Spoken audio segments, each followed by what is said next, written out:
ही गोष्ट खरी आहे की अंबादास दानवे ज्यावेळी विधान परिषदेचे विरोधी पक्षनेते म्हणून काम करत होते त्यावेळी त्यांच्या बोलण्याला किंमत होती आणि प्रसिद्धी पण मिळत होती. आता कसं झालंय, ते विधान परिषदेत विरोधी पक्षनेते पदावर नाही, त्यांच्या बोलण्याकडे कुणी लक्ष देत नाही आणि ठाकरे गटातही त्यांनी कुणी विचारत नाही. आणि म्हणून अशा भांबावलेल्या अवस्थेमध्ये नेते काय करतात, खोटं बोलायचं पण रेटून बोलायचं. आज ते काय म्हणाले की मुख्यमंत्री सहाय्यता निधीमधून फक्त 75,000 रुपये शेतकऱ्यांना वाटप झाले.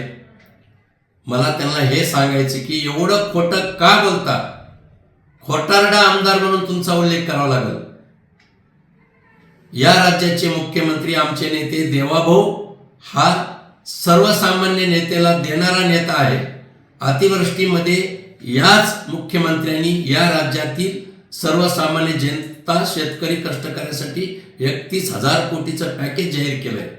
आणि तुम्हाला मी हे माहिती घेऊन सांगतो की नोव्हेंबर, डिसेंबर, ऑक्टोबर या 3 महिन्यात 61 कोटी रुपये मुख्यमंत्री सहाय्यता निधीमधले खर्च झाले.